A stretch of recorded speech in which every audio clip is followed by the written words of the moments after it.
Bom dia ainda, né? Bom dia. Bom dia. Vamos aqui, tem bastante conteúdo para a gente ver. Nós vamos estar aqui no balanço patrimonial. Apesar dos subtemas elaboração e análise dos índices, eu acredito que a partir da elaboração tem necessidade de a gente estar trabalhando com ela, porque a IPC ela já traz todas as contas, né? É muito tranquilo ali para estar montando o balanço patrimonial. Mas é importante a gente entender o balanço patrimonial, a nova estrutura, e como o balanço patrimonial, a nova estrutura está atendendo a 4320 também. Vamos trabalhar com a análise dos índices. E no final, eu trouxe um material aqui que não estava previsto, mas mediante o pessoal nas outras turmas foram pedindo para fazer alguma coisa sobre CDR, funcionamento das contas de disponibilidade e destinação de recursos. Se der tempo, a gente vai entrar um pouquinho sobre o funcionamento das CDRs também, que está diretamente ligado ao quadro superávit de déficit financeiro, que é um dos quadros anexos do balanço patrimonial. Tá? Só para efeito de normatização, nós trouxemos aqui um referencial teórico, né? A IPC 04, ela traz a metodologia completa para elaborar o balanço patrimonial dos quadros, tá? Então, as contas, bom dia, as contas que vão compor os quadros anexos e quadro principal do balanço patrimonial estão nessa IPC, é tranquilo para se elaborar.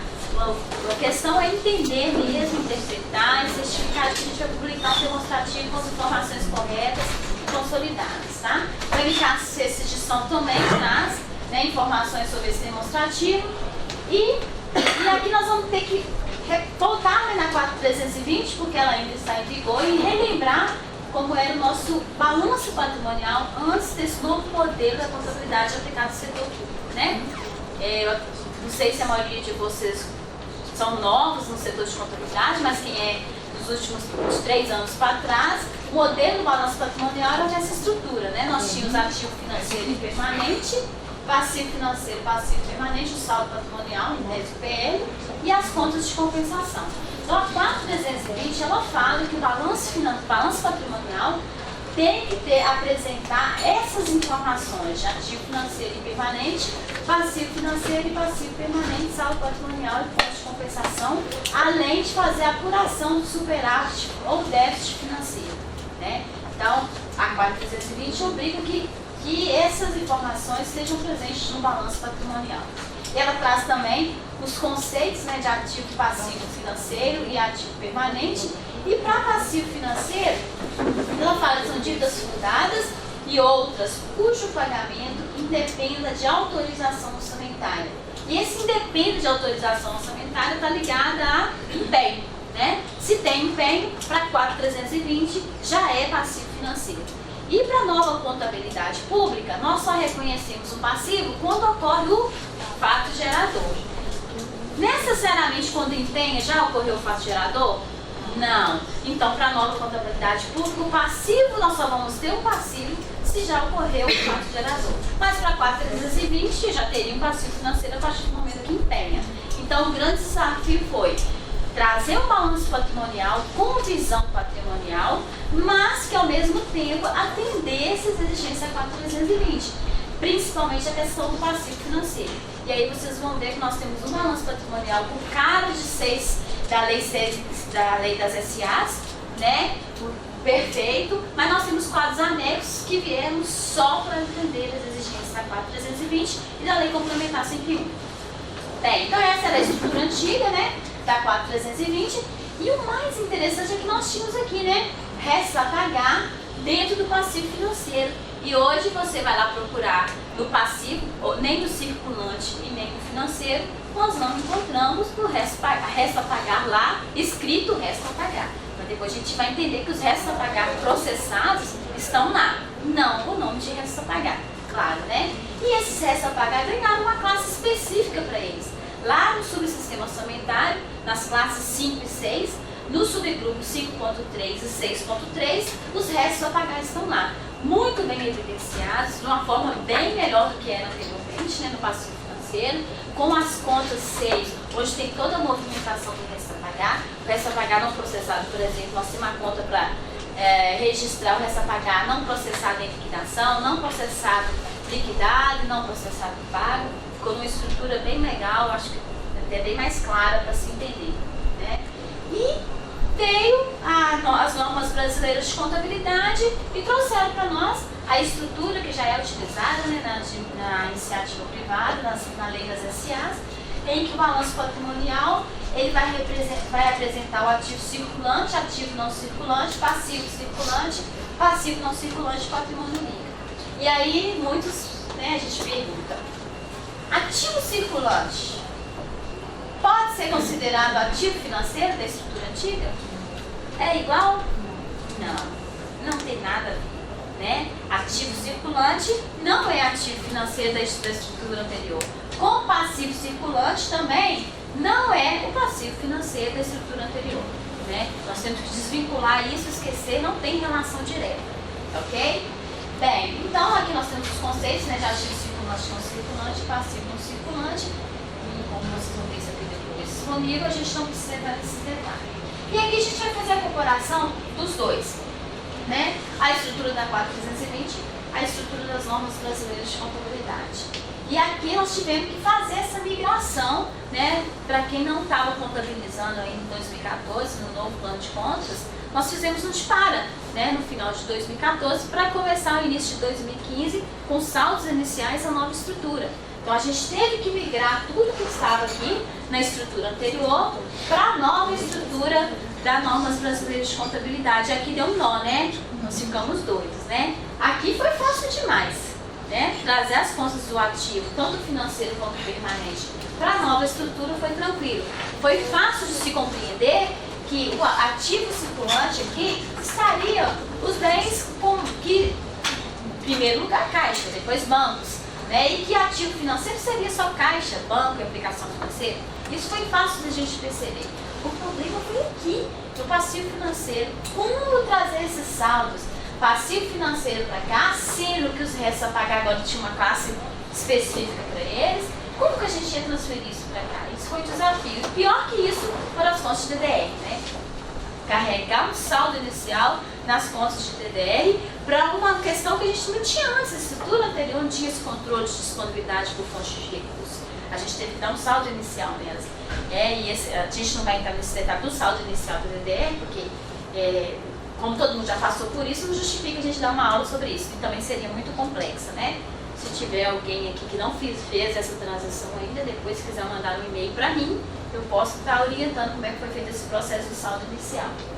Bem, então vamos entender especificamente a transição dos restos a pagar que estavam anteriormente no passivo financeiro, como foi feita a transição deles para o passivo circulante, no caso os restos a pagar processados, e para as classes 5 e 6. Né? Como que foi carregado esses saldos para as classes 5 e 6 de resto a pagar? Uma pergunta, gente? Foi difícil, mas se passava a feita. Foi não. DDR, então foi, né? Não foi fácil, né? Então, para entender, a estrutura era essa, que a 420 falava. Eu tenho que mostrar ativo financeiro e ativo permanente, eu tenho que demonstrar passivo financeiro e passivo permanente de saldo patrimonial. Mas a nova estrutura da nova estratégia de contabilidade não conseguia demonstrar isso. Então, qual foi a alternativa? Vamos atender as normas brasileiras de contabilidade, vamos fazer um balanço patrimonial na nova estrutura, mas vamos também atender a 4320. E por isso foi criados os quadros anexos. Então, o quadro principal, ele atende às normas brasileiras de contabilidade, é o balanço patrimonial na estrutura coerente com a 6 da lei das SAs, e os quadros anexos vieram só para atender a 4320. Olha o nome dos quadros anexos. Quadros ativos e passivos, financeiros e permanentes. Olha, nós não temos que fazer o levantamento do ativo e passivo financeiro permanente. Então, criou-se um quadro para fazer essa apuração e no final desse quadro a gente apura o saldo patrimonial. No final do quadro tem lá a linha saldo patrimonial. Precisava fazer a apuração das contas de compensação. Então, criou-se o quadro das contas de compensação. Para onde nós levamos aquelas informações das contas de compensação? Nas classes 7 e 8 de controle do PECAS. Então, lá nesse quadro das contas de compensação, nós utilizamos essas contas para poder montar essa informação.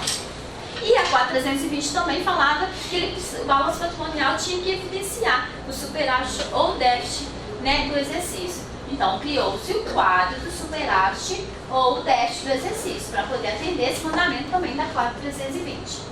Então, a nova estrutura ficou assim. A estrutura Isso aqui é o lado do ativo, né? Nós temos ativo circulante, ativo não circulante, né? Pelo grau de decrescente de conversibilidade dos recursos, né? Dos ativos, apresentando o exercício atual e o exercício anterior. Todos demonstrativos têm que demonstrar os valores do exercício atual e do exercício anterior. E o passivo, né? A estrutura da lei das SAs, né, exercício atual e exercício anterior, pelo grau decrescente de exigibilidade. Então, esse aqui é o quadro principal do balanço patrimonial, para atender as normas brasileiras de contabilidade. Mas trouxe também os quadros anexos. Vamos chegar para anexo.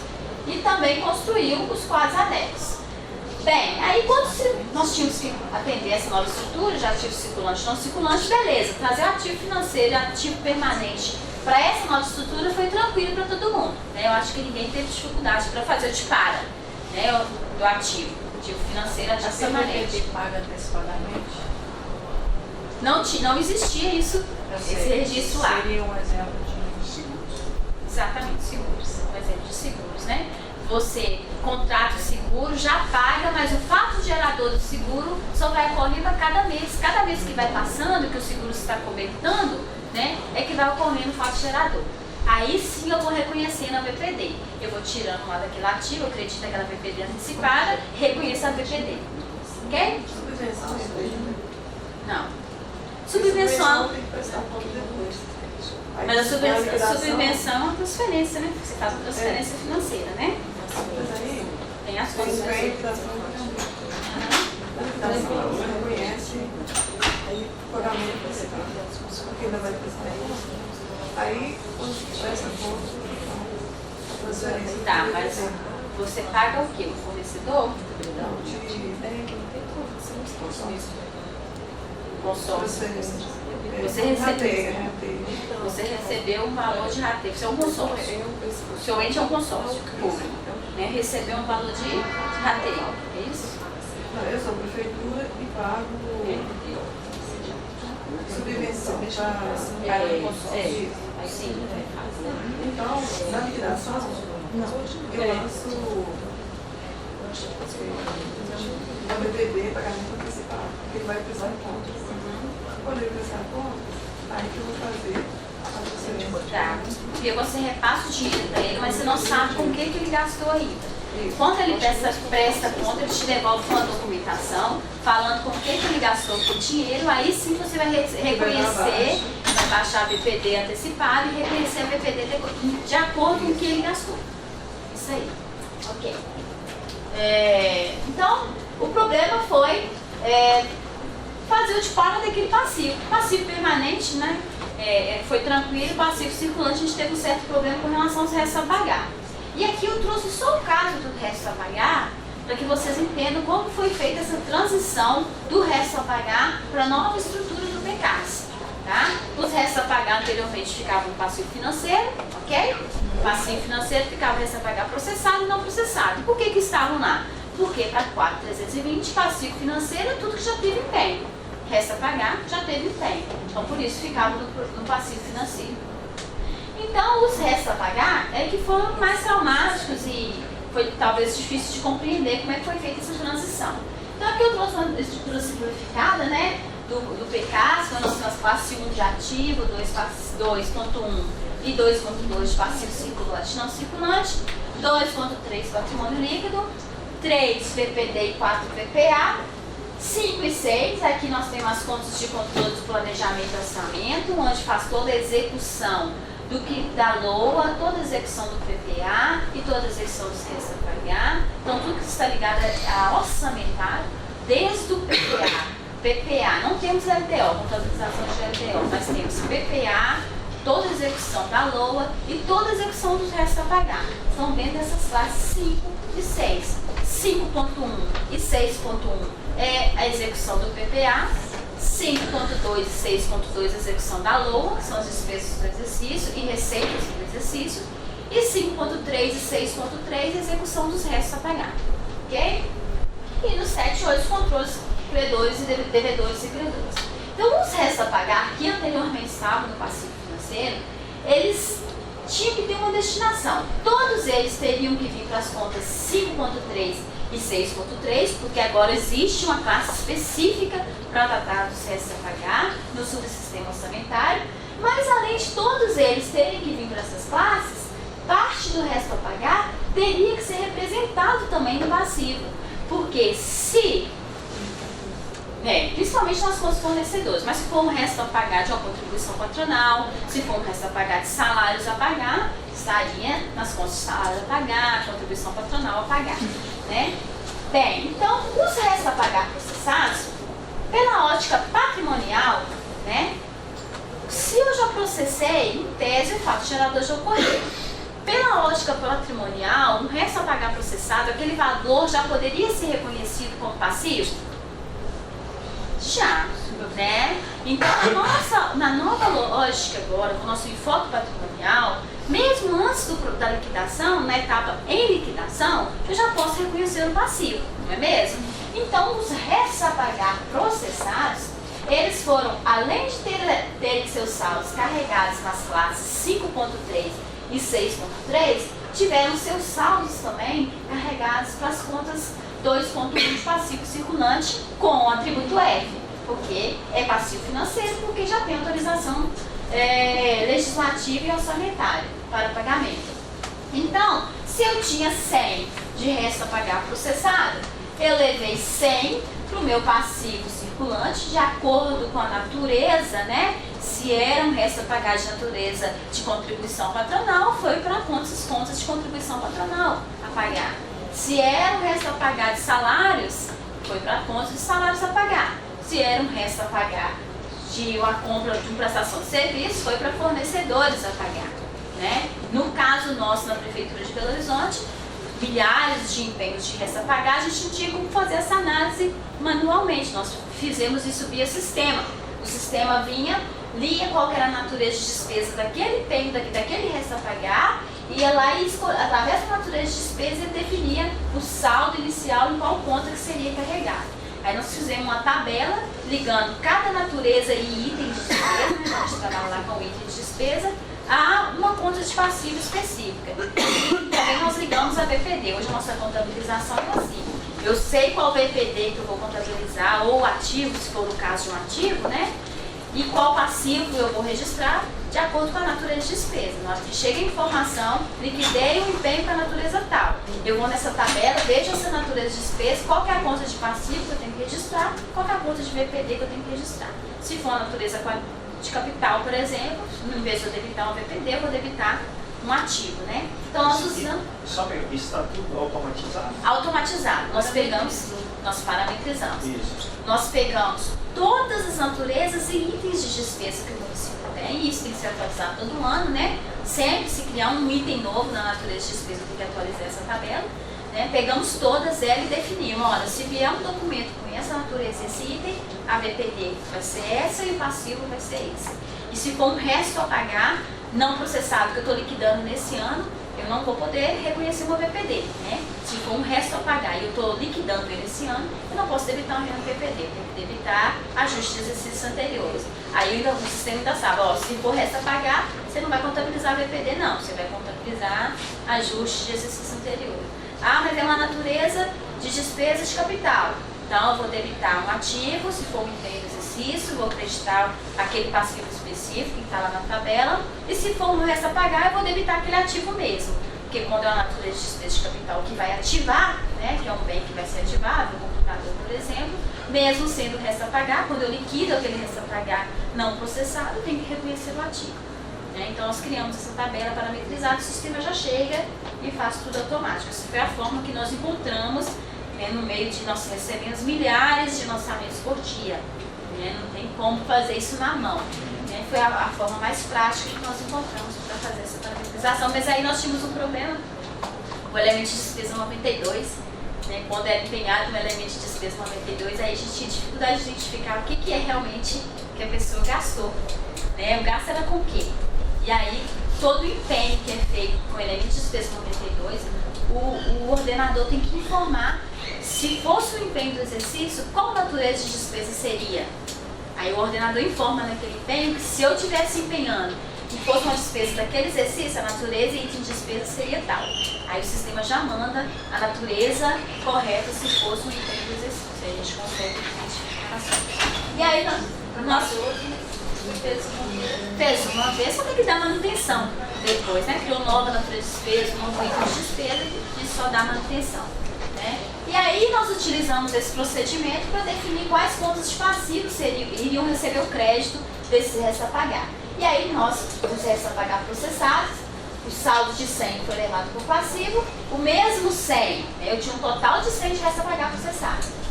Levei para o passivo e o mesmo 100 eu fiz um débito no subgrupo 5.3 e fiz um crédito no subgrupo 6321, restos a pagar processados. Ok? Para poder alimentar essas contas novas que não existiam na estrutura antiga. E os restos a pagar não processados? Os não processados que já tinham liquidação também já ocorreram no fato gerador. Então, se eu tinha 150 de restos a pagar não processados de exercícios anteriores que já tinham sido liquidados, eu levei esses 150 para o passivo, quando eu grupo F, observando a mesma sistemática, no nosso caso, a natureza de despesa, e dei a carga de saldo inicial do 5.3 e no 6312 restos a pagar não processados liquidados. Né? A exceção era os restos a pagar não processados a liquidar. Para 4.320, os restos a pagar não processados a liquidar estavam no passivo financeiro. Mas sobre a ótica patrimonial, se é um resto a pagar que não foi liquidado, é porque o fato gerador ainda não ocorreu. Eu não poderia ter um passivo F lá para esse resto a pagar não processado que não foi liquidado. Mesmo porque se eu colocasse esse passivo F lá, quando eu fizesse a liquidação desse resto a pagar, meu sistema ia lá e ia carimbar o passivo lá de novo. Né? Ia duplicar o meu passivo. Então, o que nós fizemos com esse resto a pagar? Demos a carga de saldo inicial nos grupos 5.3 e 6311 de resto a pagar não processados a liquidar. E, conforme a orientação do próprio MCASP, fizemos o lançamento de crédito na conta de ajuste de exercícios anteriores no PL. Essa foi a orientação que a própria STN passou que se fizesse para fazer essa transição do disparo de saldos de 2014 para 2015. Ou seja, eu tinha que levar esse saldo para o lado do passivo, porque senão meu balanço ia ficar desequilibrado. Eu trouxe um balanço da estrutura antiga equilibrado, porque o total do ativo era igual ao total do passivo, para poder dar saldo de carga inicial no novo modelo das normas brasileiras de contabilidade, mas se eu não se esses valores de resto a pagar não processados não fossem alocados em nenhum local aqui, ia ficar desequilibrado, exatamente a diferença desses restos a pagar não processados. Então, foi feito um crédito na conta de ajuste de exercícios anteriores. Tá? E aqui a gente colocou um X, porque depende do nível de consolidação. Se é um resto a pagar não processado, por exemplo, de contribuição para o INSS, o INSS a gente sabe que está sobre a gestão da União, então eu contabilizei na 2371, e aqui, qual o nível de consolidação? Interoffice União? 3, né? Nível 3, Interoffice União. Vocês estão por dentro desses níveis de consolidação? Né? Se era uma contribuição patronal para o RPPS do município, eu contabilizei na 2371, quinto nível igual a 2, intra-office, né? Ou seja, dentro dos entes do mesmo orçamento. E assim nós fizemos, aí o que aconteceu? O total do meu ativo ficou igual ao total do meu passivo, já trouxe todo o total do ativo da estrutura anterior, todo o total do passivo da estrutura anterior e dei a carga devido nas contas de 5.3 e 6.3. Alguém fez diferente com relação a esse resto a pagar não processados? Não? Todo mundo fez igual? Conseguiram fechar lá? Ok? Tem aquelas contas de diferença procurada e marchada. Maria, quais são os restos a pagar não processados liquidados? O resto a pagar, eu escrevi ano passado como resto a pagar não processado, aí esse ano eu liquidei ele, mas não paguei. Nossa. Aí quando for, vamos imaginar, nós escrevi em 2013, um resto a pagar em 2013 como resto a pagar não processado. Quando foi em 2014, no final do ano eu liquidei aquele resto a pagar não processado de 2013. Mas aí encerrou 2014 sem eu pagar esse resto a pagar. Então ele virou de 2014 para 2015 como restos a pagar não processados liquidados. É isso que você De exercícios anteriores. De exercícios anteriores. Tá? Essa Tem que ser o de exercícios nomenclatura, anteriores. ela confunde muito a gente, né? Sim, sim. Eu acho que se você liquida, liquida processado, não tem? Assim, no Secom, nossa, como... No Secom. A gente fica assim, mas toda vez tem que reaprender. No meu entendimento, Era só processado. Processados, não processados, liquidados. mas agora ainda tem mais outros. Não processados em liquidação. Não existe não processado em liquidação. Que a União depois vai. Mas eu acho que a partir do momento, no meu entendimento, tá, gente? Eu acho que a partir do momento que liquidou, quando for, e eu não paguei ainda aquele exercício, no final do exercício tinha que passar para resta pagar processado. Esse é o meu entendimento. Ficaria mais claro, mais evidente. Mas ele gosta do concurso de saldo, não aceita você mudar ele, de tirar ele do não processado, né?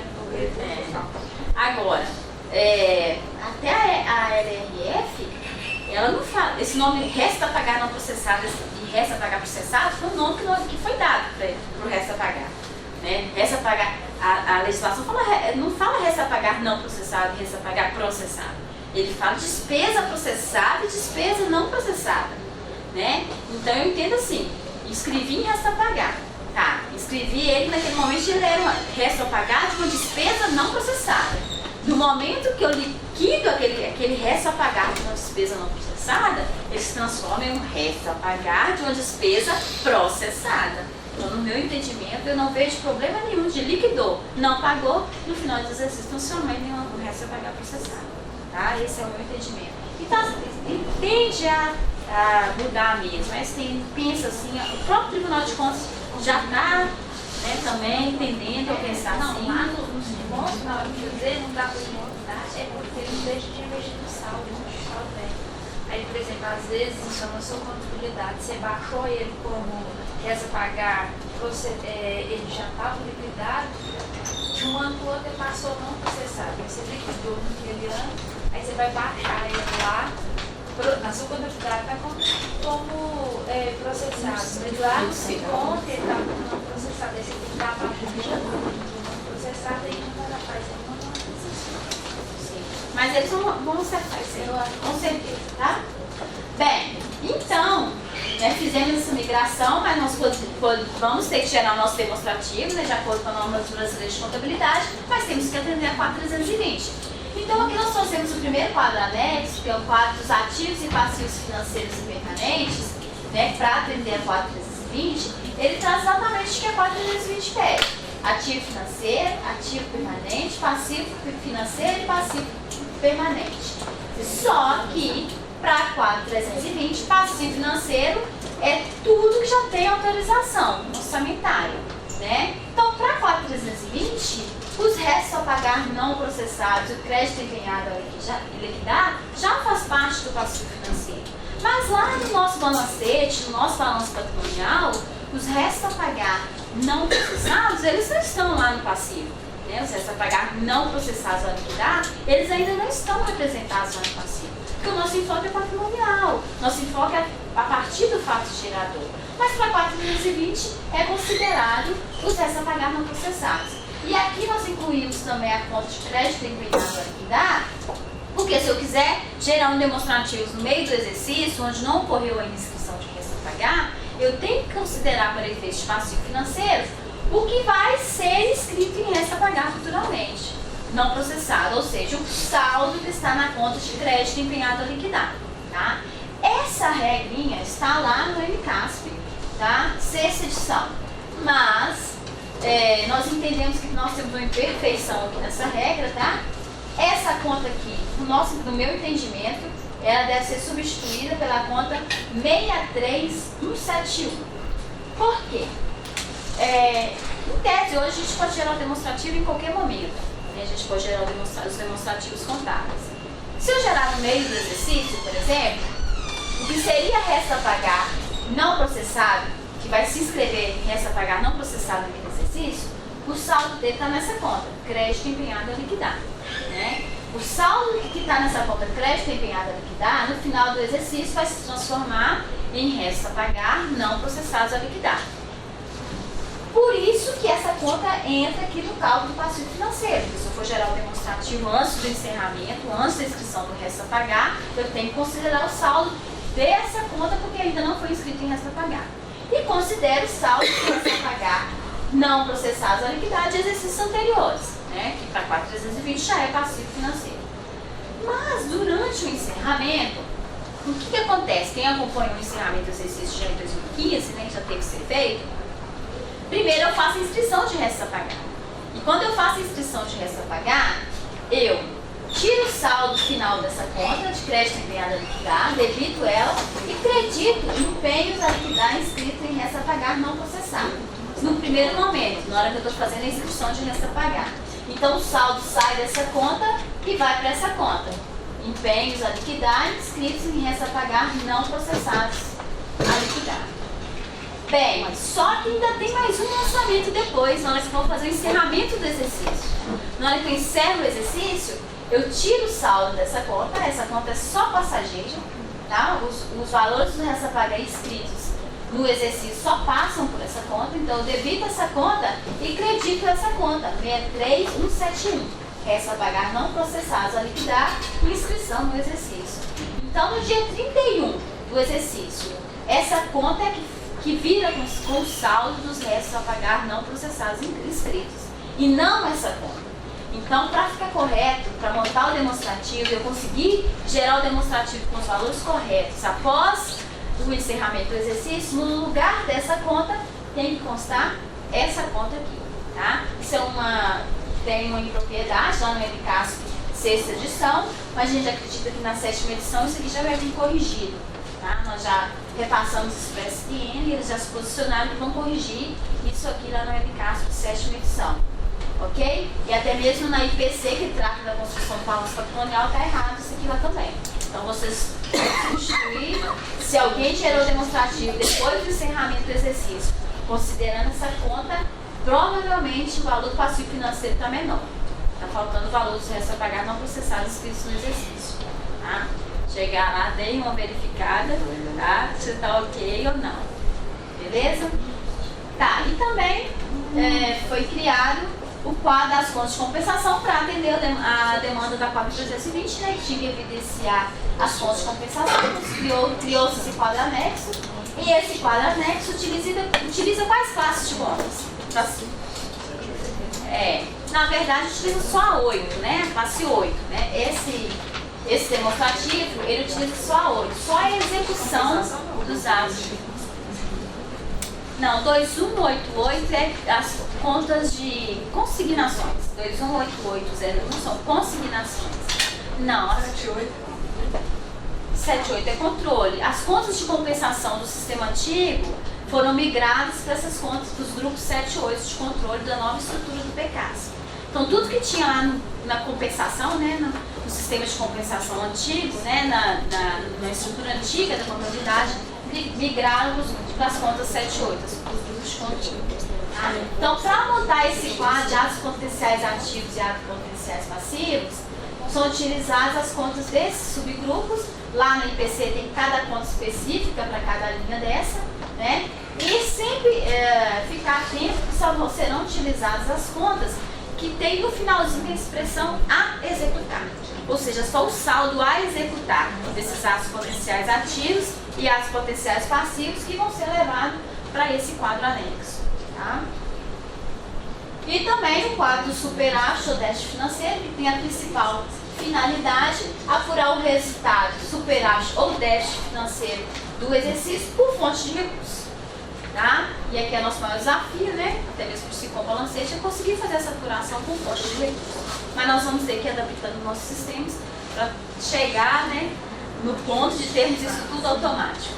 É difícil trabalhar com altas fontes, mas temos que atender. Isso aqui não é porque a STN quer, isso aqui não é porque o tribunal quer, porque a lei manda.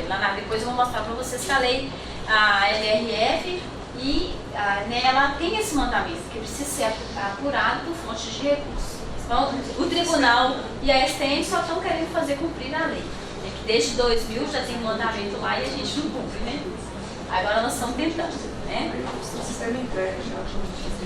Essa é o que nós estamos tentando fazer, né? O sistema entregar pronto. Não é fácil, mas para o sistema entregar isso para a gente prontinho, os processos têm que ser adequados, né? O mais difícil é os processos.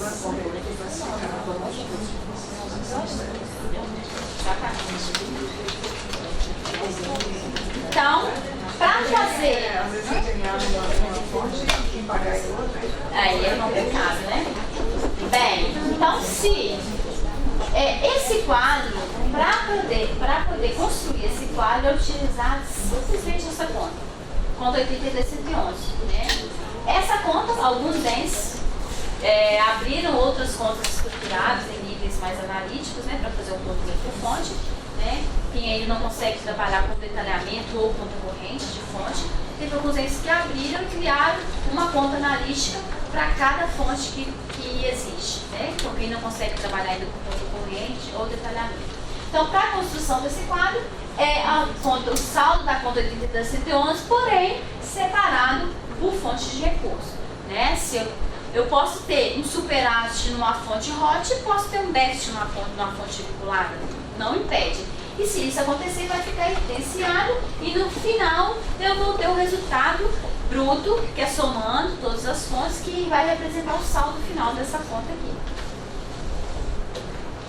Bem, aqui eu trouxe um recorte lá do manual do layout da DCASP do SICOM, que é o novo módulo que a gente vai ter que enviar em março, né, do ano que vem, que é o DCASP SICOM, novo módulo que está disponível para consulta pública no site do tribunal.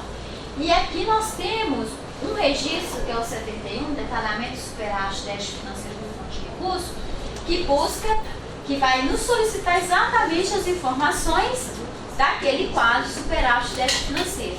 Então, esse módulo do DCASP vão ter vários registros para enviar todos os demonstrativos contábeis. Aqui eu trouxe só o registro para enviar informações desse quadro superávit déficit financeiro por fonte. E observe que o SICOM está aqui exigindo por fonte de recursos de acordo com as novas normas, de acordo com o tempo que manda a LRF, que manda a 4320. Né? Então nós vamos ter que enviar essa DCASP já com os valores por fonte de recursos, separado. Ó. Fonte de recurso e valor. Né? Então vai ter que mandar separado. Bem, trouxe aqui um balanço patrimonial, que aqui não está dando para a gente ver direito. Eu trouxe um material, eu não sei se temos para todo mundo. Eu vou deixar pelo menos com dois aqui, de dois em dois. Porque eu acho que eles...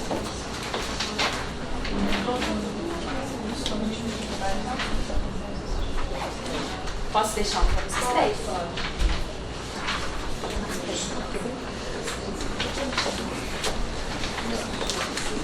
Vou pedir para... Deixa eu ver se tem mais. Gente, tem como reunir de três vocês aqui? Né? Só para a gente passar mais um para trás. Aqui também, pode ser? Tá? A gente tá... E tem um aí. Oi? Tá frio?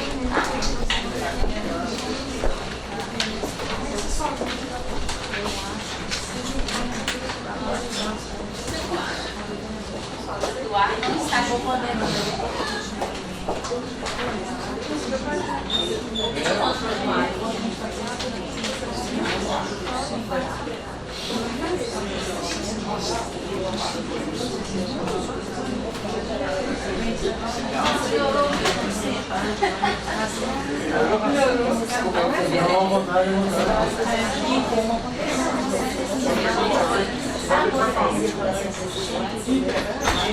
Bem, aqui no talvez está um pouco difícil para a gente visualizar, tá?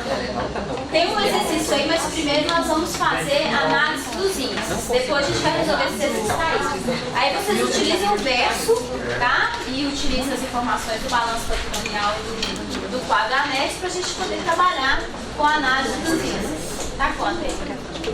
Sei agora.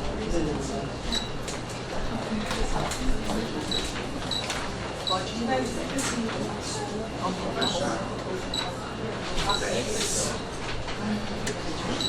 Ó, botando 25 graus, pode ser?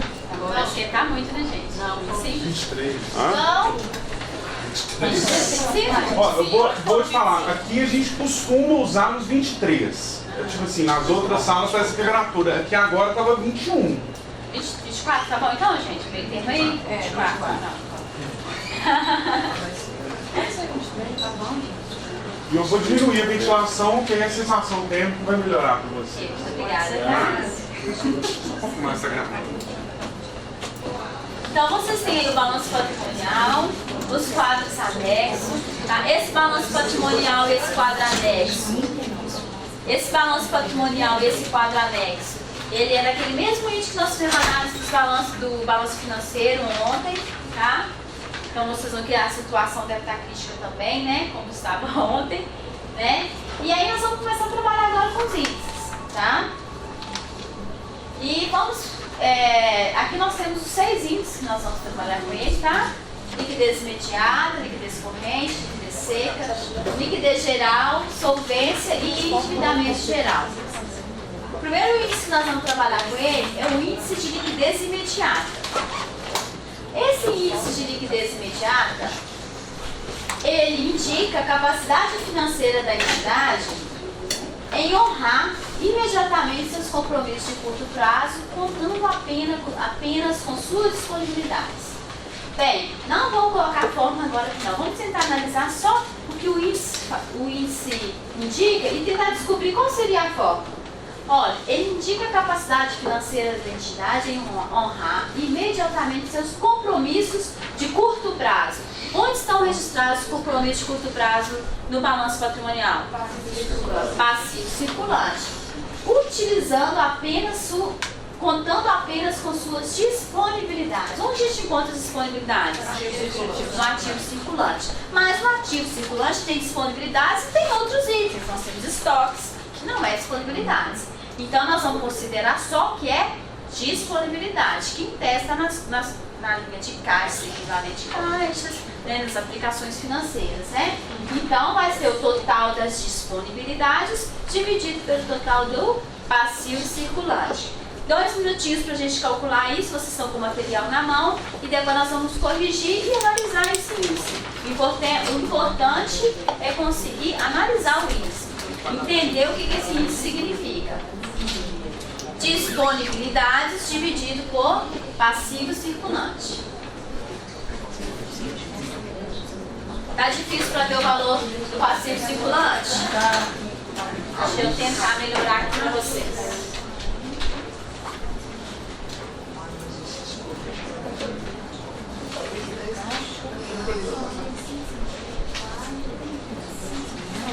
Total do passivo circulante: 88, 243, 804. Esse é o passivo circulante. Ah, sim, pode acender. Obrigada. 88, 243, 804. Agora, disponibilidades. Volta só um minutinho, por favor, tenta aí. Vamos para a disponibilidade, mas eu volto lá no passivo circulante. Então, disponibilidade está nessa linha caixas e equivalentes de caixa. Ok, gente? 4 milhões, 040, 15383.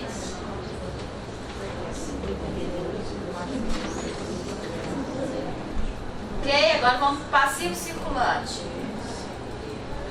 Total do passivo circulante: 88, 243, 804, 05. 06. É isso mesmo. Qual que é o preço? Qual índice nós vamos analisar? É o índice de liquidez imediata. Disponibilidades dividido pelo passivo circulante. Liquidez imediata.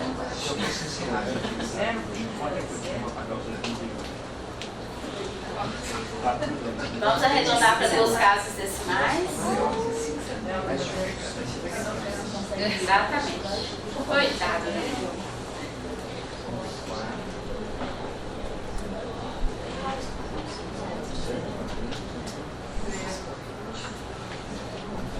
Mas tem realidade, né? Senão não demonstrativo que eu criei, não, é real.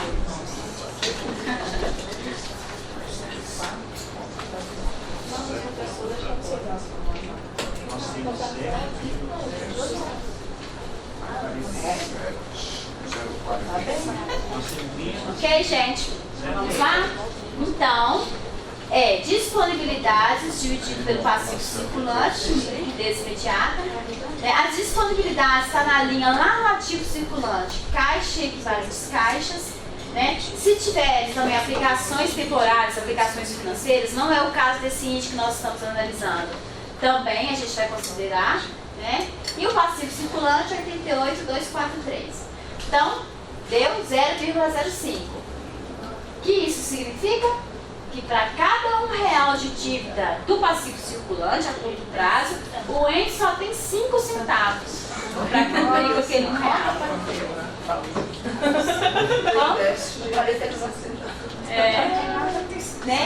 Próximo da realidade de alguns municípios, E aqui vocês observaram que eu coloquei aqui menos RPPS?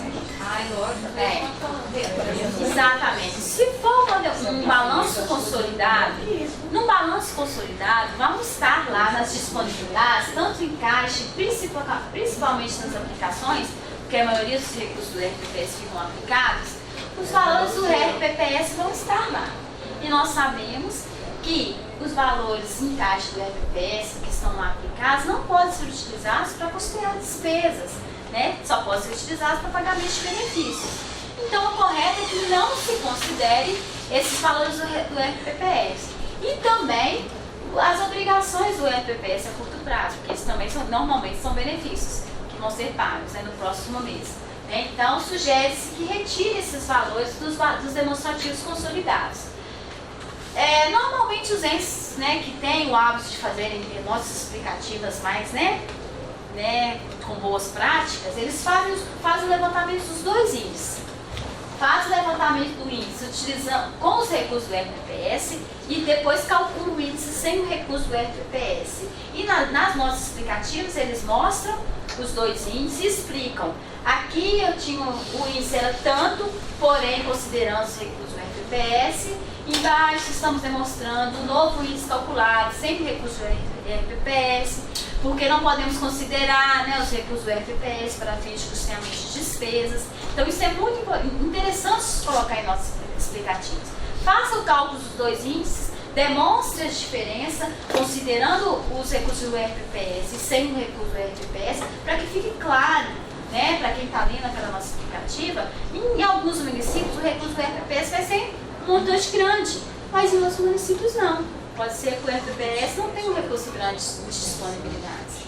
Então é importante que se faça essa demonstração com o RPPS e sem o RPPS e faça toda a explicação em nossa explicativa. Tá? Vamos para o próximo índice. Liquidez corrente. A liquidez corrente demonstra quanto a entidade poderá dispor em recursos a curto prazo. E nesse caso, ele considera todo ativo circulante. Não é só as disponibilidades, mas sim todo ativo circulante. É um índice menos conservador, mas é um índice também que deve ser analisado.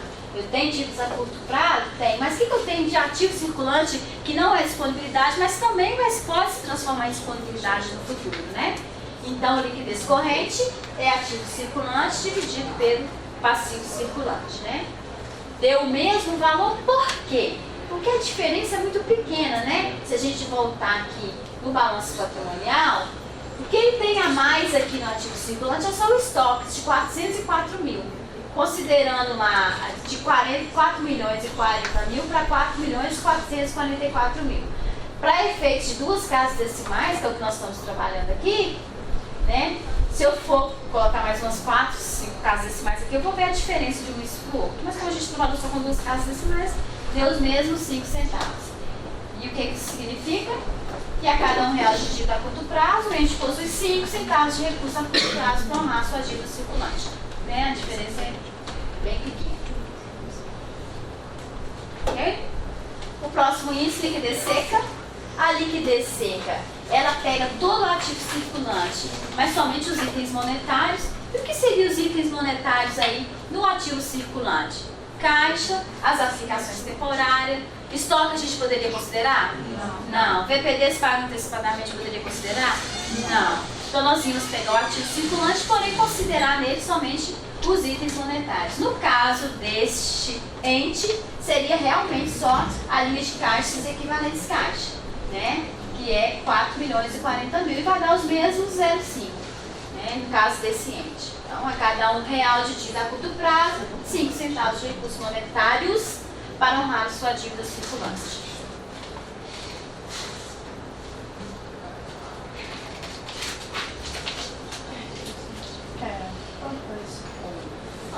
O índice ficou igual? Não. O índice desconecte. Tá. Nesse caso aqui, você está falando aqui, a liquidez corrente, liquidez imediata. Isso? Não, liquidez corrente. A liquidez corrente, ó, ela é o ativo circulante todo, tá? No caso desse ente, ele não tem aí VPDs paga antecipadamente, está zerado. Mas se tivesse valores nessas linhas, ficariam valores diferentes, tá? O recurso dividido lá seria o mesmo caixa equivalente caixa, não é isso? Ó, liquidez imediata, só caixas, equivalentes caixas e aplicações, né? Se você tiver uma aplicação temporária. E desse? A circulante é todo ativo circulante, todo passivo circulante. Esse aqui eu só desconsidero que não for monetário. Recurso que não for monetário. Então não vai entrar VPD, não vai entrar estoques, né? Não vai, e crédito a receber a curto prazo também não entra. Né? Porque nós temos crédito a receber a curto prazo, seria duplicados a receber, né? Também não vai entrar, porque não é monetário. E no outro, o crédito a receber entraria. Tá? Ok? Liquidez geral, né, medida de capacidade da entidade em honrar todas as suas exigibilidades, contando para isso com seus recursos realizados a curto e longo prazo. Aqui nesse caso a gente compara tudo que eu tenho em longo prazo de obrigações com o que eu tenho longo e curto prazo de obrigação com o que eu tenho de longo e curto prazo de ativo.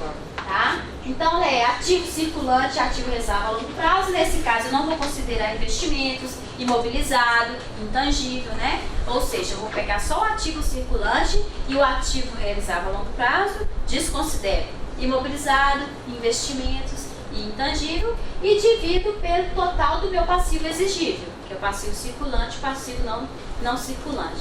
Ou seja, o que realmente eu tenho a ver que pode ajudar a pagar as minhas dívidas de curto e longo prazo, né? O investimento é de difícil conversibilidade, né, em recursos.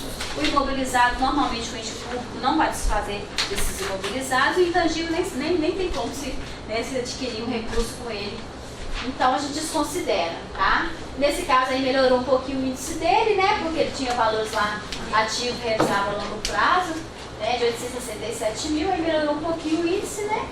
Então, a cada R$1 de dívida a curto prazo, o índice possui 6 centavos de recursos monetários e não monetários para honrar seus compromissos. Índice de solvência, e esse aqui ele é interessante, né? Ele vai mostrar se o ente tem passiva descoberta ou não, né? Se o índice der maior que 1, não tem passiva descoberta. Se der menor que 1, tem passiva descoberta. Se der igual a 1, é porque o total de ativo é igual ao total de passivo circulante, mas não circulante. Ou seja, o mesmo valor que eu tenho de dívidas a curto e longo prazo, eu tenho também de ativo a curto e longo prazo. No caso, como o valor deu menor que 1, significa que eu tenho passiva descoberta, né?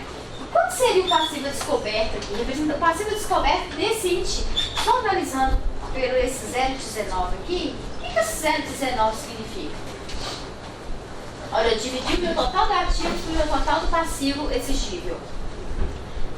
Significa que do total das minhas dívidas, o meu ativo representa 19% das minhas dívidas, eu só consigo pagar com meus ativos 19% das minhas dívidas. Ou seja, o meu ativo corresponde somente a 19% das minhas dívidas, né? O ente não está em condições de honrar suas obrigações. O total do ativo do ente representa somente 19% do total das obrigações exigíveis. É altíssimo, né, a dívida. Esse balanço é usado real? Real. Mas não aprende esse estudo. Porque eu estou olhando aqui o déficit, ele tinha um déficit no ano anterior de 23 milhões, ou 28, não dá para saber direito. E pulou para 71 milhões, então ele teve quase 50 milhões Já cresce no déficit. E ele teve redução de ativo não permanente. E ainda despesa de ativos ainda, e mesmo assim o déficit aumentou, né? Exatamente. Ou seja, possui um passivo a descoberto de aproximadamente 81% do total das suas obrigações exigíveis, né? Então, realmente, a situação dele está complexa. Endividamento geral. O grau de endividamento reflete a estrutura de capital da entidade. Ele é o total do passivo exigível dividido pelo total do ativo. É simplesmente o índice anterior invertido, vocês observaram? Né? Então, o que esse 5,34 está falando? Olha, as minhas dívidas são 5 vezes superior ao total do meu ativo. Né? O total dos compromissos exigíveis do ente corresponde mais de 5 vezes o total do ativo. O ente de análise não possui capital próprio, né? E a gente vai observar que ele realmente não é um ente que, como vocês viram o balanço financeiro ontem, a receita é pequenininha e a despesa é grande, ele tem muitas transferências financeiras, né? Não possui capital próprio, ou seja, ele não tem grandes arrecadações próprias para honrar seus compromissos e provavelmente sobrevive de transferências intraorçamentárias. É o caso recente. Nós temos aí um exercíciozinho. Vamos responder essas questões, tá?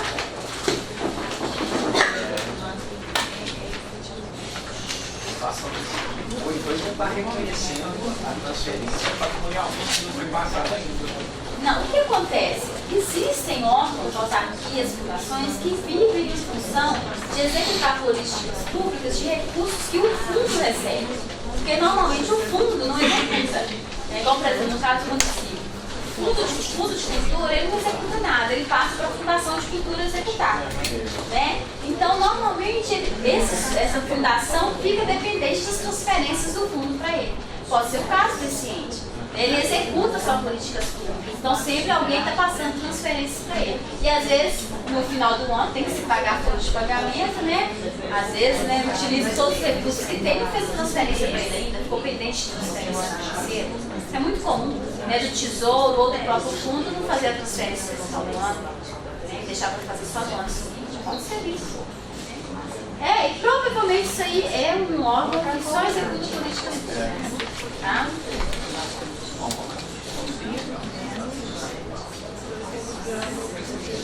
Nesse material eu tenho que dar aqui, tiver passando aqui para responder,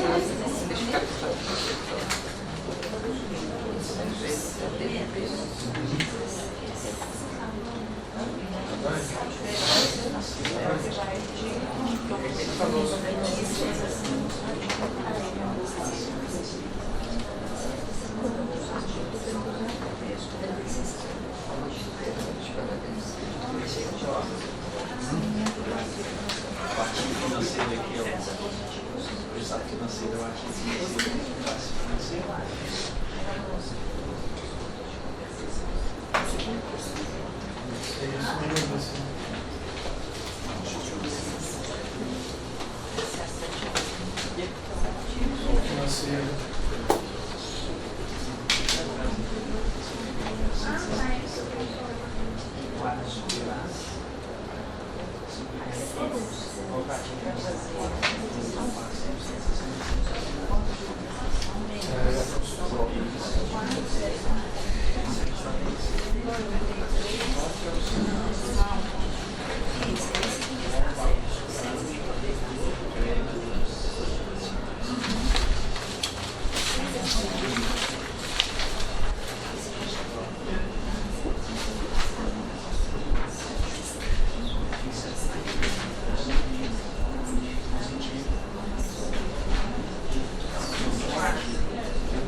Ela que Ela que aclaça só o primeiro só o 8 que aclaça.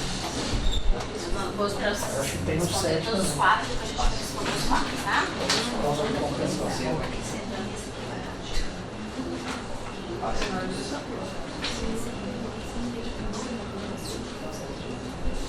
Vai o 7 hoje só o 7.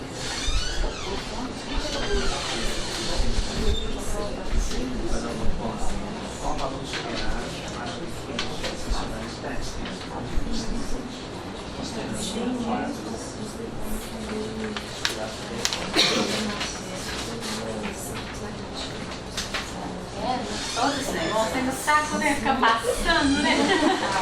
Verdade. Gente, cadê a moça que tá por trás? Vejo você hoje, olha.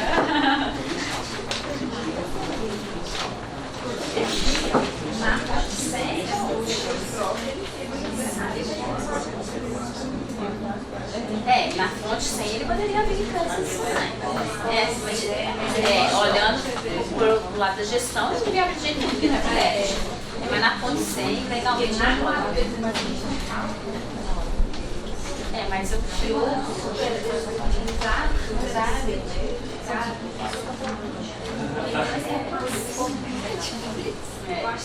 porque a lei é meio mista, né?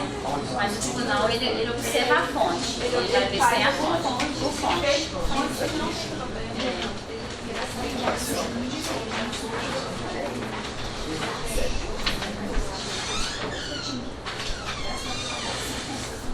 Não, eu não preciso gastar para pagar as músicas. Eu não tenho vínculo, posso gastar com qualquer coisa. Posso gastar até com recurso circular.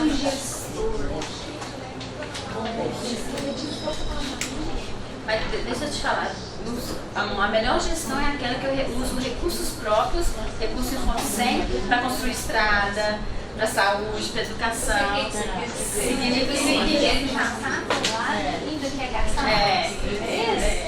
Ele deveria utilizar essa 100 para cobrir as outras. Né? Mas quando eu tenho saldo investido por fonte, significa que eu gastei mais na saúde do que eu arrecadei na saúde. Você está entendendo? Quando eu tenho saldo investido por fonte, exatamente, eu gasto mais na saúde do que entrou recursos por fonte. Saúde. Não pode ser chega superar de um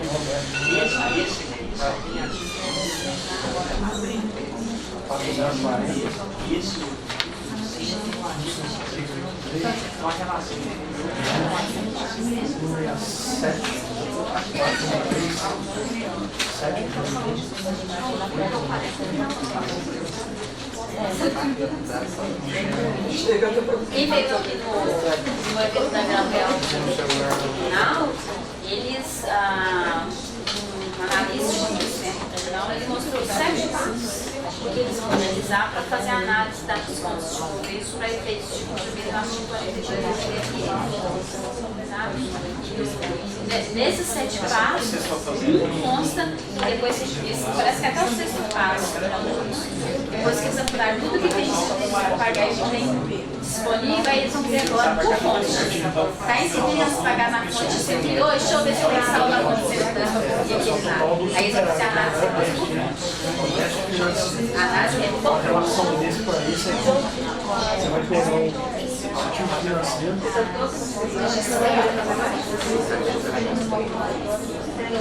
Subtrair o passivo financeiro. De onde você chega. Vai superar o déficit. Exato. Aí, nesse caso, o tribunal orientou que se faça o reconhecimento do direito a receber no ativo daquelas transferências que deveriam ter recebido e não recebeu. Existem convênios que a gente, antes de receber o recurso, tem que empenhar. Né? Aí, se empenhou em dezembro, o recurso não chegou, aí você comprometeu. Para isso, em dezembro, você tem que fazer o reconhecimento do direito a receber aquela transferência. Tem que fazer esse reconhecimento e o tribunal vai utilizar desse artigo reconhecido para bater no cálculo para cumprimento do artigo 42. O 7º item que o tribunal vai observar é Tá, tem aqui resta pagar inscrito do convênio da saúde. Bem, não tem disponibilidade para fonte de recursos do convênio da saúde. Vou punir o gestor? Não. Deixa eu ver primeiro se ele reconheceu no ativo da contabilidade o direito a receber dessa transferência que não veio. E eles vão utilizar esse direito a receber reconhecido no ativo para bater lá, para ajudar a compensar as disponibilidades. Eles não colocaram no site, eu já liguei lá para a André, eu estou querendo esse material que eu quero apresentar lá, né, para o secretário de Finanças, que eles ainda não disponibilizaram, mas a minha amiga foi ligar e conversar com o rapaz lá, que vai me formando esse material. O cara é daqui do tribunal. Tá, se eu conseguir, você pode mandar, mas se eu conseguir, eu passo para você. Uma pergunta, tem muitas prefeituras passadas para você, está endividada até o E esse ano, eles mandaram que você deveria pagar essa disponibilidade. Assumir o trabalho de mais. Muitos querem lançar o FPM no dia 10 de janeiro por pertencer à competência de dezembro. Seria lançar esse, no caso, a receita, não, o direito a receber no ativo. Direito a receber no ativo. Pode lançar e ele vai fazer o resto a pagar na fonte 100, 101, 102, ele vai fazer esse. Olha, a orientação do tribunal é que reconheça no ativo o direito a receber que você deveria ter recebido em dezembro e não recebeu. Tá? A parte do FPM, apesar do parcelador ter ocorrido no mês anterior e recebe em janeiro, eles estão passando essa orientação. Você pode fazer uma consulta junto ao tribunal para perguntarem isso a eles, tá? Porque a orientação é aquilo que você deveria receber e não ocorreu a transferência. O tribunal não considera assim, deixa passar ou com relação à despesa de gasto com pessoal, poder passaporte passar. Levou muitos gestores quando deixou. Aí tem um gestor que deixou dezembro, 13º sem pagar. Porque o dezembro poderia pagar no início de janeiro. Até o dia é útil. Você tem dinheiro a receber do FPM nesse. Aí você pode utilizar. Aí ele perdoou um monte de gestor que deixou dezembro, setembro deixou novembro, para pagar os fornecedores. Nesse caso, eu não sei te orientar exatamente não. Então seria fazer uma consulta junto ao tribunal para saber, tá bom? E também orientou os casos de convênio, em que você tem que empenhar primeiro para depois receber o recurso. Então se você empenhou em dezembro, mas o recurso não veio em dezembro, você reconhece no ativo o direito a receber daquela transferência do convênio. Ok? Bem, gente, vamos responder? Nosso prazo é corrido. Como identificar o resultado financeiro do balanço patrimonial? Duas formas. Nós temos dois quadros anexos que demonstram essa informação. No quadro dos ativos, nos quadros ativos e passivos financeiros permanentes, nós temos essas informações. Né? Aqui, ativo financeiro e passivo financeiro, basta subtrair passivo financeiro menos ativo financeiro, eu vou ter o resultado financeiro do exercício. Ou no quadro superávit teste financeiro, lá na última linha, que aqui está, né, bem embaixo, o resultado, né, aqui embaixo nós temos o superávit já apurado. Nesse quadro eu já tenho o superávit, o resultado do superávit ou déficit apurado, e nesse quadro dos ativos e passivos financeiros eu tenho os valores que me permitem também apurar esse resultado financeiro. Ok? 2. Qual o valor do superávit para abertura de créditos nacionais com despesas na fonte de recursos livres? Nesse caso aqui, seria esse aqui que está positivo, né? Ele não está com saldo investido na fonte de recursos próprios, recursos ROT 70.193. A elaboração do quadro das contas de compensação será feita com base em qual classe de contas do PECAS? 7. Tá, lembrando que a gente utiliza para fazer o registro das contas de compensação 7 e 8, mas para efeitos de construir o quadro das contas de compensação são somente as 8. E sempre lembrando aquelas contas que tem no final da descrição a executar. Né? As contas que tem no finalzinho executadas não entram, só as que tem a executar. Qual a relação entre o quadro de ativos? Qual a relação entre o quadro de ativos e passivos financeiros permanentes e o quadro superávit teste financeiro? Bem, a relação é o seguinte, e isso tem que ser observado antes de se publicar o balanço patrimonial, né? Se aqui eu tenho ativo financeiro e aqui eu tenho passivo financeiro, então a diferença entre passivo financeiro e ativo financeiro tem que ser exatamente esse resultado que eu apurei aqui no quadro superávit e déficit financeiro. Apesar daqui, nesse quadro, eu utilizar a conta 82.111, que é a DDR, disponibilidade de destinação de recurso, e nesse quadro eu utilizar aqui as contas da classe 1, contributo F, e no passivo financeiro, classes classe 2, contributo F, crédito empenhado a liquidar e resto a pagar não processado, mas o resultado do passivo financeiro menos ativo financeiro tem que ser igual ao resultado apurado pela conta 82.111. Ok? Então a relação entre os dois quadros é nessa apuração aqui. Aí tem que estar igualzinho, né, gente? Outra coisa que tem, né? Tem que estar igual, isso aqui tem que estar igualzinho. Bem, e isso aqui, né, que nós acabamos de analisar agora, né? A apuração desse superávit está diretamente ligada com a passivo financeiro menos ativo financeiro. Nós trouxemos aqui a fórmula, né? Que é ativo financeiro menos passivo financeiro tem que ser igual ao superávit ou déficit. Esse superávit ou déficit, nós encontramos ele diretamente na conta 82.111. O saldo dela, se for credor, vai indicar superávit, se for devedor, déficit. E para apurar ativo financeiro menos passivo financeiro, ou seja, superávit utilizando essas contas, nós vamos pegar todos os saldos das contas da classe 1 com atributo F, menos os saldos das contas de passivo com atributo F, menos o crédito empenhado a liquidar, e menos os restos a pagar não processados a liquidar, e menos os restos a pagar não processados inscritos no exercício.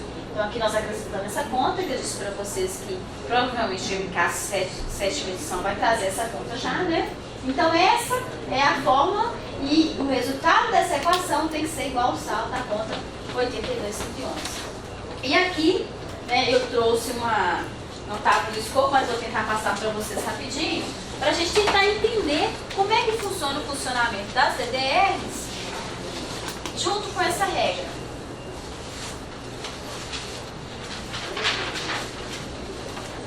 Bem, nós só temos uma parte teórica aqui, né, que são as classificação por fonte de destinação de recursos, utilizando as fontes de disponibilidade por destinação de recursos. Tá? Isso aqui é uma apresentação que não estava prevista aqui, mas eu trouxe lá até com o nosso símbolo aqui da Prefeitura de Belo Horizonte. Tá? Essa classificação por fonte de destinação de recursos, ela busca atender as disposições legais de transparência e evidenciação das vinculações de recursos. E atende as disposições do PECASP nas contabilizações e registros nas classes 7 e 8, das de controles por destinação de recursos. Então, nós trouxemos aqui o trecho da lei complementar que fala sobre isso. Olha, os recursos legalmente vinculados a finalidade específica serão utilizados exclusivamente para atender ao objeto de sua vinculação, ainda que em exercício diverso daquele em que ocorreu o ingresso. E a lei complementar 101 também fala que, além de obedecer às demais normas de contabilidade pública, a escrituração das contas públicas observará o seguinte: a disponibilidade de caixa constará de registro próprio, de modo que os recursos vinculados a órgão, fundo ou despesa obrigatória fiquem identificados e escriturados de forma individualizada. Tá vendo? A lei complementar 101, ela traz essa exigência, né, por fonte de recursos. E aí veio o PECASP, né, com as classes ativo, passivo, PPD e PPA, de controles de execução do planejamento e orçamento. E lá nas contas de controles de devedores e credores, nós temos aqui esse subgrupo 7.2 e 8.2, que é onde é feito o controle dessas disponibilidades de recursos, né? E agora nós vamos abrir esses dois grupos aqui, para vocês conseguirem ver as contas mais abertas. Aqui eu trouxe a estrutura do PECASP de 2016, para 2017 a gente já tem uma pequena mudança, né? Nós foram criadas a etapa em liquidação, e essa conta aqui também foi dividida em disponibilidades do exercício e as disponibilidades de exercícios anteriores, mas aqui a estrutura é de 2016 ainda. Então, do lado das contas de controles de devedores, no subgrupo 7.2, nós temos 72.111 recursos ordinários, 72.112 recursos vinculados, 72.113 recursos extra-orçamentários, nos casos das calções, né, das consignações. E do lado da execução dessas contas de controle, nós temos a 82.111, que vai representar o superávit ou déficit, né? A 82.112 vai representar todos os meus recursos que já estão comprometidos por empenho. A 82.113, recursos que estão comprometidos por liquidação ou entradas compensatórias no caso de recursos extra-orçamentários. E a 82.114 vai representar o montante de recursos que foram pagos durante o exercício, quer que sejam de empenhos do exercício, de empenhos de exercícios anteriores, no caso resta pagar, e até mesmo recursos, o que foi desembolsado para recursos extra-orçamentários, devolver uma calção, né, fiz um pagamento extra-orçamentário de uma consignação, todas registradas na 82.114. Eu trouxe aqui uma apresentaçãozinha simples para vocês entenderem como que funciona a contabilização dessas contas do ciclo orçamentário, arrecadação, empenho, liquidação e pagamento, tá? Bem, não tem a etapa em liquidação aqui, porque em 2016 ainda não existia etapa em liquidação nas contas de DDL, ok? Quando eu arrecado, eu debito a conta 72.11, e aí, nós vimos aqui atrás, vou voltar um pouquinho, que nós temos 72.11 recursos ordinários, 2 recursos vinculados, 3 extra-orçamentários. Mas quando eu arrecado, né, eu não sei que isso é um recurso vinculado, orçamentário, né, eu só coloquei 72.11. Se for vinculado, vai ser 72.112. Se for um recurso vinculado, 72.111. Então, quando se faz uma arrecadação, e eu já sei que tipo de tributo que é, eu debito 72.111 e credito 82.111. Neste momento, o cliente tem um superávit de 100. Ele não gastou nada, só arrecadou 100, então ele tem um superávit de 100. Quando eu empenho, eu debito disponibilidades livres, empenhei 80, então eu debito disponibilidades livres em 80. E credito DDR comprometida por empenho em 80. Olha o que aconteceu com a minha 82.111. Ela foi reduzida em 80. Qual que é o novo saldo dela? 20, credor. Então quer dizer que neste momento, para 4.320, o meu superávit é de 20, porque 80 já está comprometido com empenho. Quando eu liquido, eu debito 82.112, comprometida por empenho, e credito comprometido por liquidação. Então aqui eu estou falando, olha, eu tenho um superávit nesse momento, eu tenho um recurso livre disponível de 20, porque 82.111 tem um saldo de 20. Eu tenho comprometido por empenho, que não foi liquidado ainda, 30, 80 menos 50, 30, e já tenho comprometido por liquidação, 50. Paguei 30, debito comprometido por liquidação em 30 e credito utilizado em 30. Tenho 20 de recursos livres, né? 100 menos 80, 20. Tenho 30 ainda comprometido por empenho que não foi liquidado. Tenho 20 comprometido por liquidação e que não foi pago, mas já paguei 20. Ok? Esse é o ciclo orçamentário. Mas quando é um recurso extra-orçamentário, depois eu dou calção na minha conta bancária, eu vou fazer em primeiro momento como eu faço com uma receita orçamentária. Eu debito a 72, e nesse caso vai ser 72.113, que é recursos extra-orçamentários, e credito 83.111. Nesse primeiro momento eu estou falando que eu tenho superávit de 100, mas o recurso é de calção. Eu posso contar com esse recurso? Então, no mesmo momento, eu já debito as disponibilidades livres e já acredito 82.113, que é comprometida por liquidação ou entradas compensatórias. O nome dessa conta é comprometida por liquidação ou entradas compensatórias. Se você quiser passar por essa conta, pode passar, não tem problema nenhum, mas pode ser feita a contabilização direta também, ok?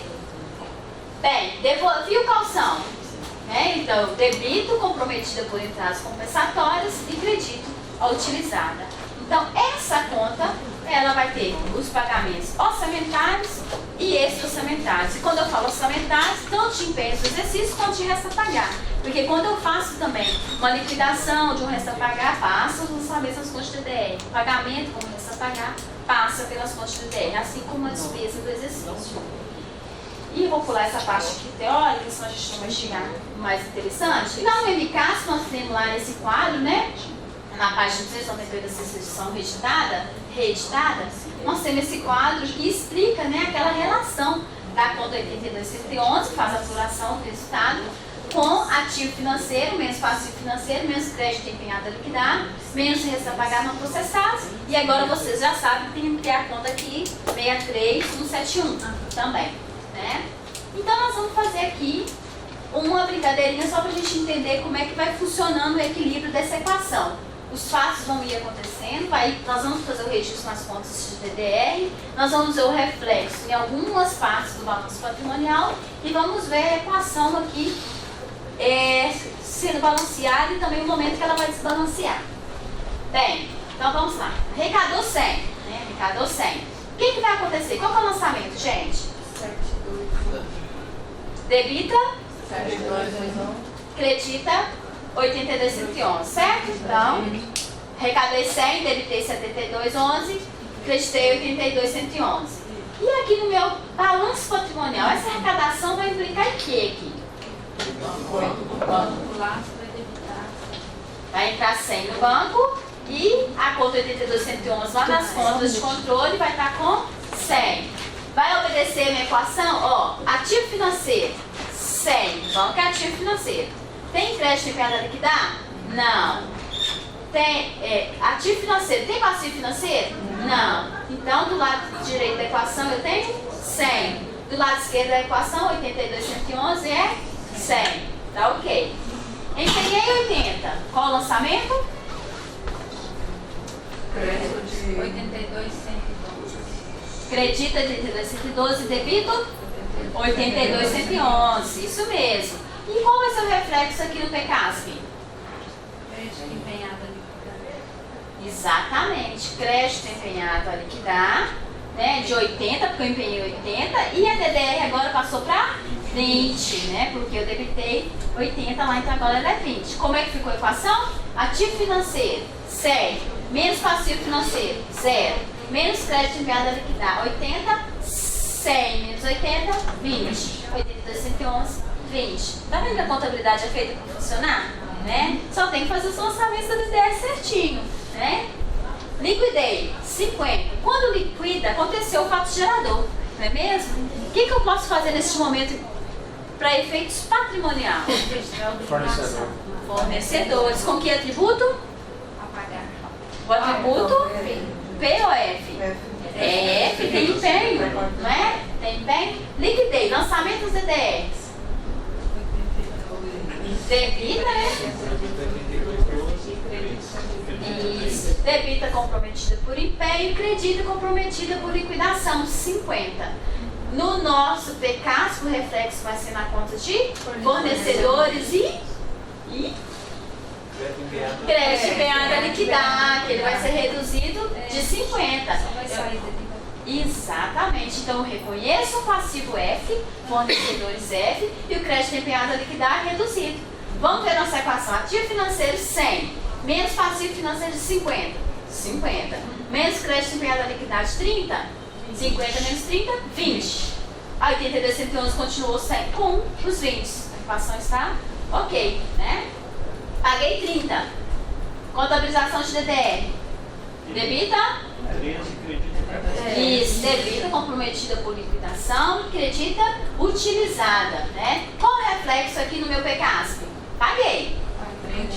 Tira 30 do banco. 30 do banco e 30 de fornecedor. Tá vendo como é que é perfeita a contabilidade, né? Então meu banco agora passa a ser 70, meu fornecedor 20. Olha a minha equação. Continua igualzinho, né?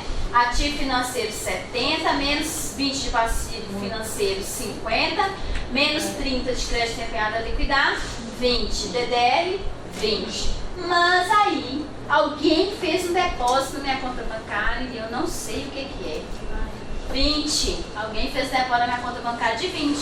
Eu não sei se é extra-orçamentário, não sei se é vinculado, não sei se é lote. E aí eu não contabilizei na DDR. Mas o dinheiro entrou aonde?